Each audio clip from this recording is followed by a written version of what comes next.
please tell the jurors your name? Shanna Williamson. Ms. Williamson, where are you employed? Benson and Associates Interior Design. How long have you been employed with them? 10 years. I want to show you State's Exhibit number 19. Do you recognize this exhibit? Yes. Does this exhibit show the interior design firm where you work? Yes, our building is to the left, and we had a design library in the building on the right. So if I'm pointing to where this silver car is this part of the building there? Yes, that's our office. And then this area to the right of that, is that That's a separate rental. Okay, so that's not yours?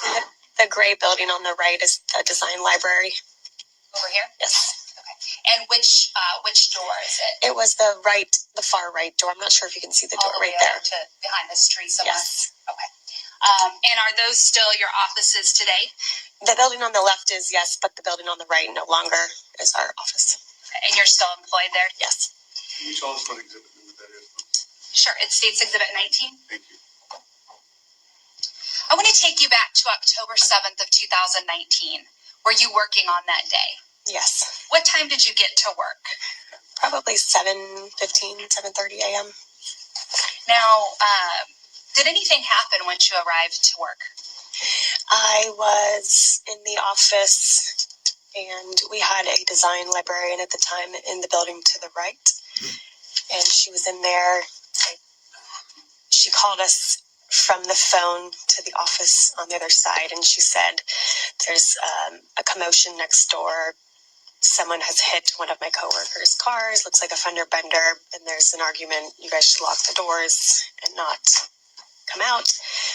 And did you, so again, your coworker had to call because she's in the gray building and you're over in the other building. Correct.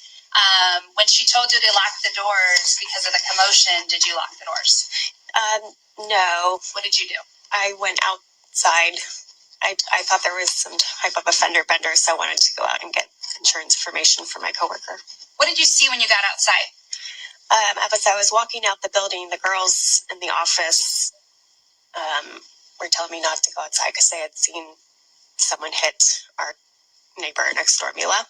So I ran out there, and as I turned the corner, Mila was up on the second level, and there was a man up there with her, kind of grabbing her by the throat, and they were having an altercation. Okay. And you said Mila was your neighbor. Did you know her well? No. Just somebody that you knew in passing? Right. And what color was Mila's hair at the time? Blonde. So when you got outside, they were already upstairs on that second level? Second level balcony.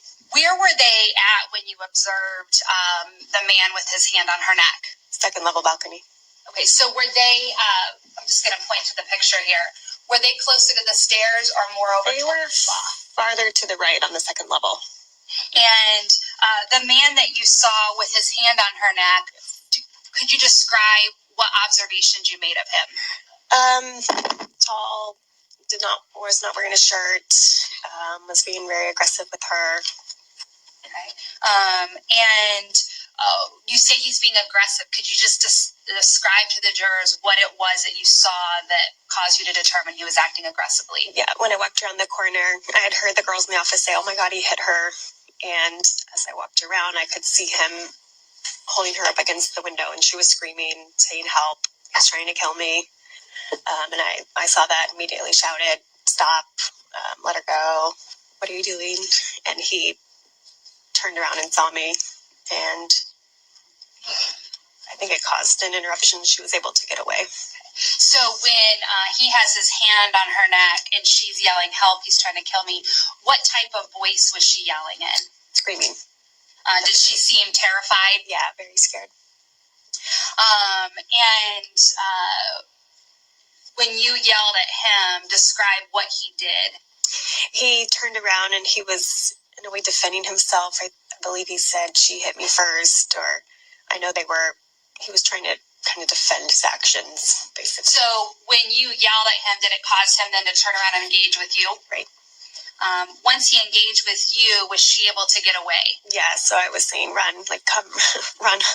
So she was able to run down the hallway, down the stairs, and my coworkers were in the building at the time. The door you can see on the left there, they unlocked that door, and we both went inside that door and locked it. And the door that you're talking about, is it the one by the car? Correct.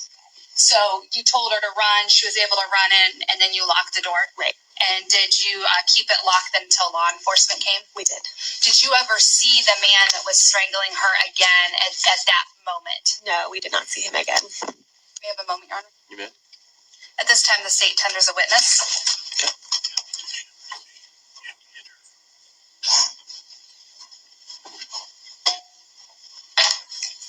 And from your angle, how close did you get to the two of them?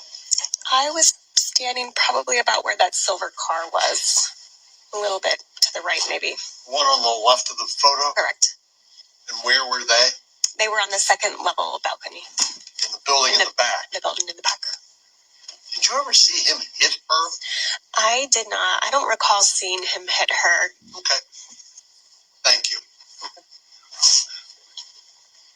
And nothing further, Your Honor, and ask that she be excused. All right, you can step down. Any objection for being excused? Objection. You're excused.